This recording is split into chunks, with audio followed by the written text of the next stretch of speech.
Okay, now we're ready to add our various values. Go ahead and get your brush wet. Scrape it on the side, get the excess moisture off.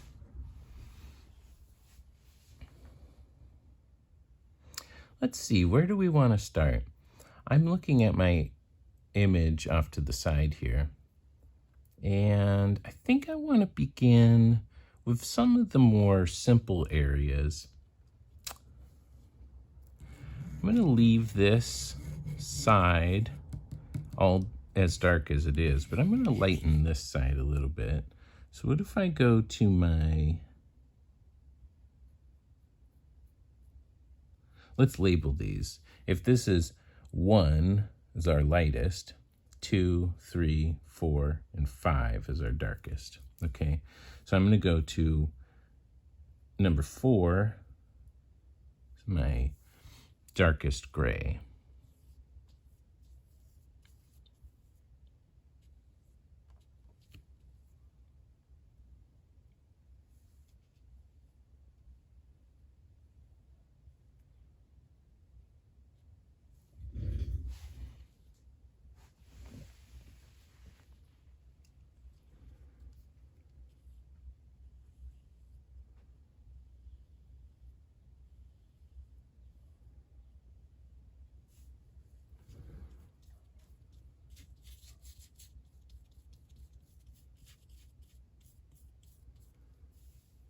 Okay. Now we're going to just allow some brush strokes to show visibly here. This is going to help us out with the transition from gray into black. Remember I was saying in the previous video that there are a lot of details, there are a lot of little things that you don't need to worry about too much because the viewer can't really see those. The way our eyes put information together, we understand how light works intuitively, so we don't have to, we don't always have to hold our viewer's hand too much. We don't need to make everything really perfect. That's the number one thing I see when we're beginning painting is there's this tendency for perfection. You want to make sure everything comes out exactly the way you intend it, the way you see it, but it's better to abbreviate. It's better to get big things done than to worry about all the little things. So something like that transition, I'll just let a couple of brush strokes show, and that's fine. That works. That works great. Okay, I'm now looking at this shadow here. I compared these two values, and the cast shadow is a little darker than this. And I'm thinking, okay, these two values are really similar. So this is where some critical thinking, some kind of problem solving, it's almost like a puzzle. You're piecing these values together. If these two values are similar, and I want there to be a little bit of a distinction between them, and I've got this cast shadow that's darker than this, then maybe the best idea is for me to lighten the face of this cube a little bit. So let's take some of our number 3 value. I'm going to put it in here. And so much, everything that we do when it comes to painting is just a guess. It's not like math. It's not like literature. There are no, well, it is more like literature.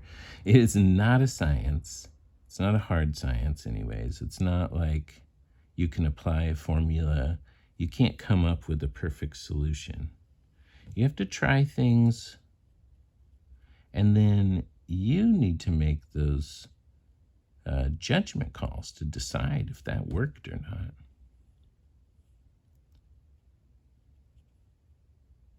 So I may do this and decide it doesn't work, and then have to repaint it 4 or 5 more times until I get it to make sense in the context of the bigger piece.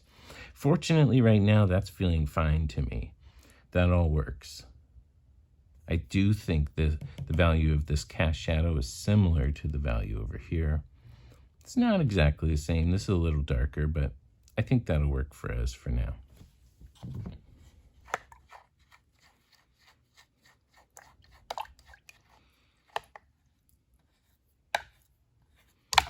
Oops.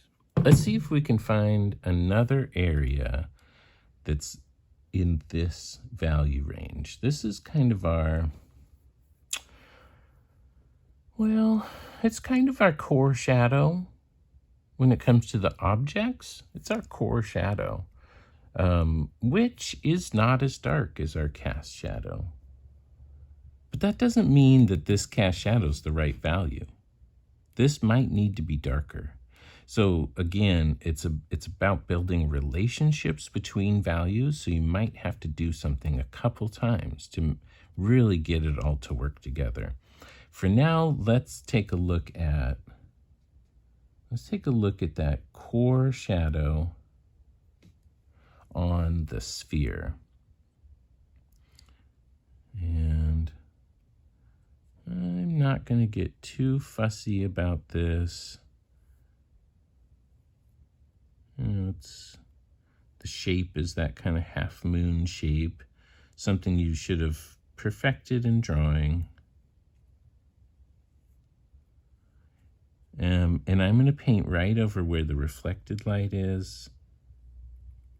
I'm not trying to get too detailed yet. I'm still treating everything like big shapes. Okay. I think that's working so far. Let's keep going. I'm going to get into the core shadow of the cylinder, which I think feels like this. Now remember your cube existing sort of in that bigger shape.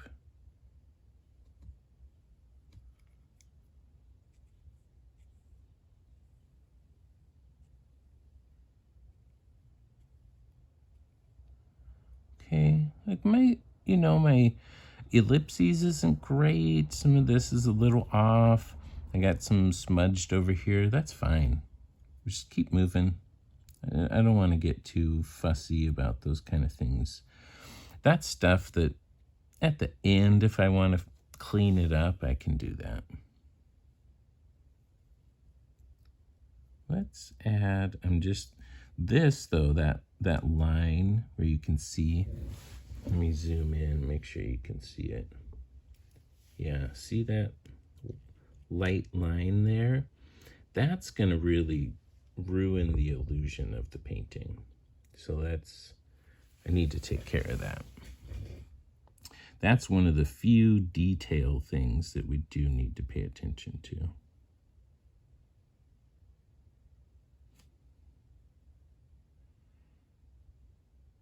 All right, it's fine. Good enough. Okay. This all seems good. I'm questioning whether these are going to be dark enough. I think maybe there's a lot of reflected light on this surface that's making it seem lighter. So we might have to revisit those. We'll see. All right. Let's clean this out.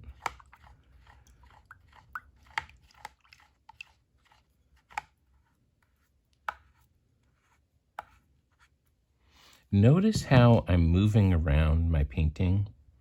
I'm kind of jumping around to different areas. The idea, and hopefully this is something you heard in drawing, the idea is that you want to move a piece forward evenly. You want the piece to move towards completion, towards being finished, at a steady pace. You don't want to perfect one small area and then have to go on to another small area and perfect that. When we do that in drawing, you've probably noticed, like, if you're going to draw a portrait, you go in and make this beautiful, perfect eye, and then it's almost impossible to get your proportions right. So you need to kind of work on the whole thing in a full sort of holistic way. So we jump around a lot in a painting too. Next, I want to look at some of these highlights where the light source is coming in this direction. I know the front of this cube could be lighter, so I'm using my lightest light. It's similar to the light that we used before. Let's see. Let's get it all in place and see how it feels. You know, and you're mixing your own paints, so your light might be lighter than mine, and it might work perfectly. Maybe yours is a little darker. You might need to redo it. Okay, that seems all right. It's all right. Let's do this. Remember, there's these changes, so really highlighted area on the cylinders just over on the edge here. Okay, that's looking kind of good so far. The highlight again is a big it's a curved shape. Can be a little tricky with your flat brush. Let's just stick to our flat brushes for now, though. We have so many little things to learn and to deal with. We don't want to get too complicated.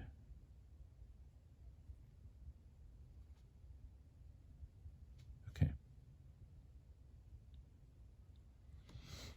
This is really starting to come together. I'm feeling good about this painting. Let's wash out our brushes again. You notice with my compartments, I have a side that I clean my brush on. And then I have a clean side where I pick up water if I need it. This has 3 compartments, which is super cool for that. You might want 2 mason jars or whatever you're using. It's up to you. You could use your dirty water to add to your paint. Right now it's fine because we're painting all in one hue. We're only using this one gray color, so it's not going to affect the saturation or anything of your other colors, but in the future it will. Okay, now I'm trying to do some problem solving here, and I'm thinking about, we had 4 values moving across this this cylinder. We've got our highlight, we've got our midtone, our core shadow, and our reflected light. Now, I guess I feel like, you know, these are pretty close together. This feels like it might be light enough to be a reflected light. So I guess I'm feeling inclined to want to darken the core shadow area, which would mean there, and maybe a bit on the edge here. And then just leave this dark gray as our reflected light. Let's give it a try. Still using the same big brush. And this was a 3. Kind of try to keep track of which values you're working with. That was a 3, so I'm going to move up to a 4. Or should I say down to a 4, because the value gets darker? I don't know. Okay. Let's add in just a little bit of that core shadow.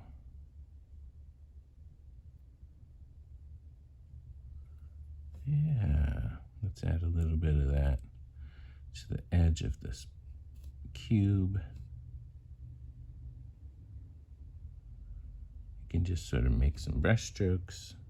Don't have to be really precise about anything.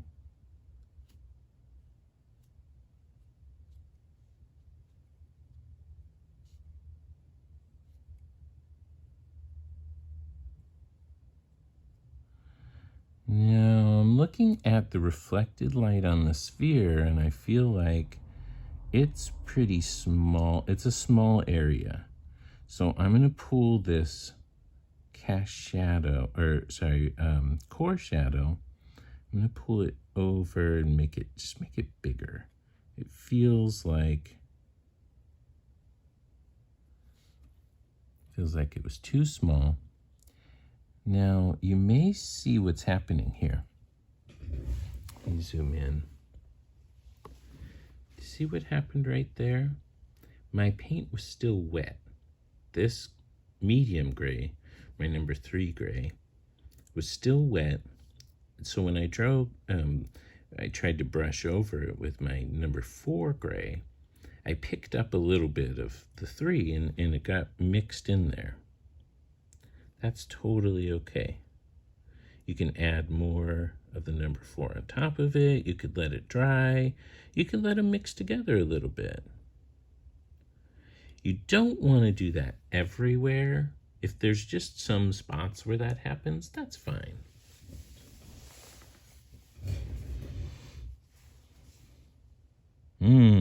I'm looking back at the image of my cylinder, and I'm realizing that the core shadow was really more like over here.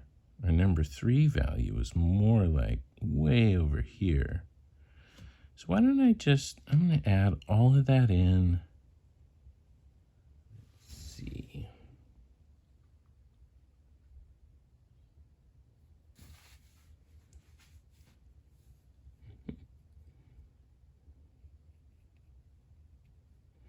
Okay, different kind of marks you can make. Add a little texture in.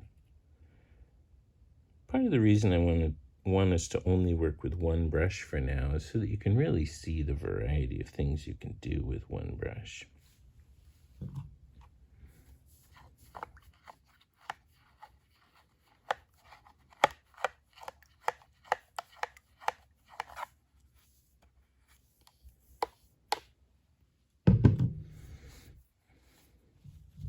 Okay, I think my paint has dried just enough that I can come back in and work with this mid-tone. Yeah, I'm going to call that our mid-tone.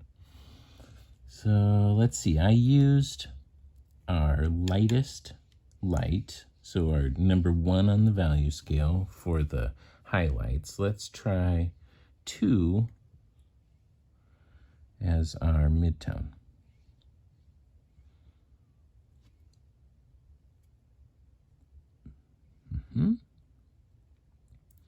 That's looking pretty good already.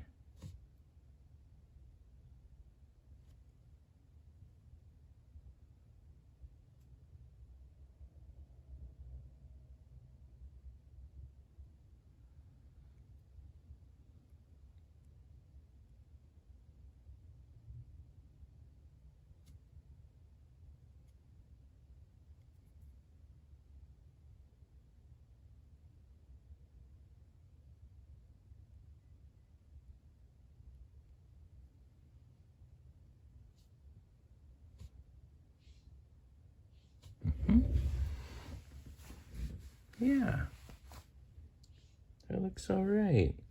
Let's try to apply this number 2 of our value scale to what I was thinking would be our mid-tone on the cube.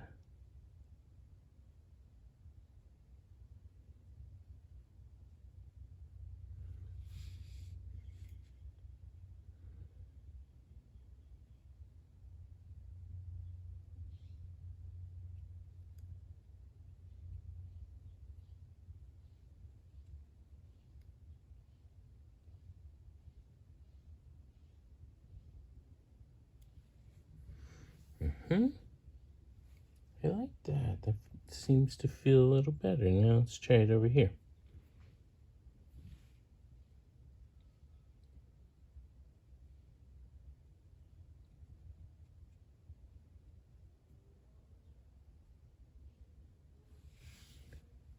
Okay. That's pretty nice. Now, let me clean my brush.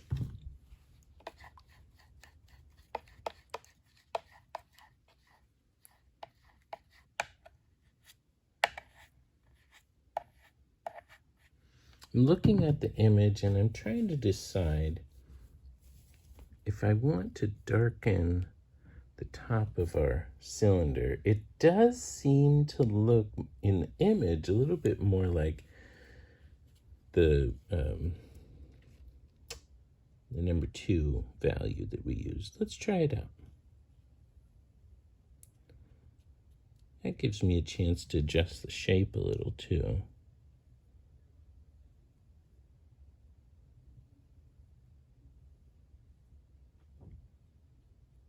Just keep using your big brush. I want you to stay loose and not get too fussy with details. The big brush really won't let you do that.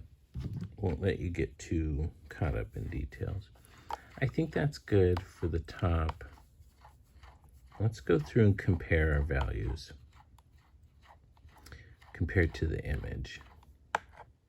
I think the part that feels the best to me is this sort of area here. This feels the most like it has depth and light. That cast shadow is really nice. The way it changes direction and moves up the side of the box really tells us about the direction of the light, the intensity of it. I'm going to come back in with this medium gray. I'm going to expand this. I want you to notice something. You see how I'm getting a slightly darker value, but it's not opaque. It's actually a little bit translucent because I've watered it down. That was a bit of an accident, but kind of a happy discovery.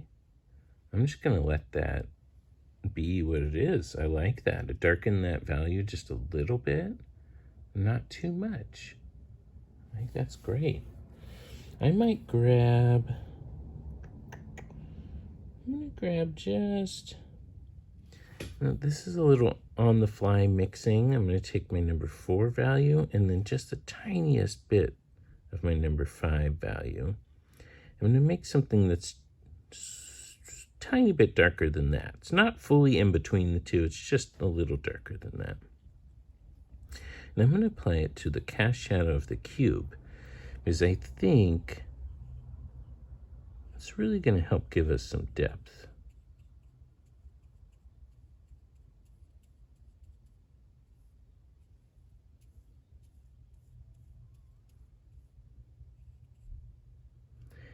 So all the things that I've been talking you through, these are all the kinds of questions, observations that you need to be making as you progress forward in painting.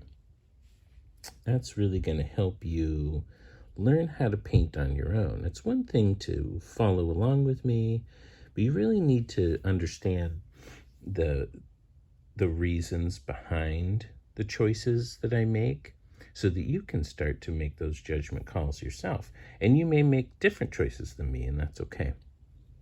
I want to touch up this reflected light a little. It feels too bright to me compared to some of the other things that are happening around it. So I'm darkening. I took this middle, or 3, and I'm adding a little bit of 4 into it. I really want to just, I'm going to knock that down a little bit. It feels too light to really make sense. I kind of want to do that here. I liked what was there for a second, and the more I look at it, I think it's still too light. Let's darken that a little bit. So this is really normal kind of adjusting that's going to happen in every painting you make. It's never like you do one pass and it's done. Never. You have to be okay with painting over things, letting them get messy and then resolving problems. That feels a little better. Add that in. Yeah. Okay, that's not too bad. Not too shabby. I think one thing I want to do to really help make sense of the light source, I feel like when I look at the image, I can see the light is just like right here, and it's hitting this sphere like that. There should be a little bit more of the highlight on this cylinder, especially if it's hitting the surface of this cube. The angle that it's at, you know, the light isn't like coming from slightly behind. It's going to be coming really right from the side. And you can tell because the way the shadows aren't stretching forward, they're almost moving back a little bit. They're tilted back away. So that tells us exactly where the angle of the light's coming in. I mean, it's higher, obviously. But let's see, if that's the angle, that means the light is like this. So as it's shining down, it's going to create these diagonal lines in shadow. So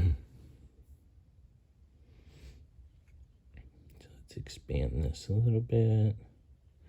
When the paint that's on the canvas is still wet, I can paint right over it if I use a thicker application of paint. So I'm kind of loading my brush up with a good amount. Let's see if you can see that. It's a fair amount of paint, and I am very gently laying it on so it just sort of catches and gets dragged along. If I press really hard, or if I go over it a bunch of times, it's going to mix with what's already there. That's nice. Look at that. That feels like it's making more sense. I'm just going to fix that corner. I think I might even drag this in a little bit. Let's see what that looks like. Remember to keep consulting the image. Really trying to work from observation. This is so different doing this online because you don't have a real still life in front of you, and all the painters everywhere are going to tell you can't learn from a photograph. Well, that's what we have to work from. So we are going to learn from a photograph. Okay, I think that's an excellent first painting for us. Make adjustments as needed. Continue to work on this until you feel like the light makes sense. You really want to try to get a hold of those values if you can. I think it's important to leave these big changes for now. We're treating these objects as though they're planar objects. They're made out of different planes. And I think that's an excellent start for us.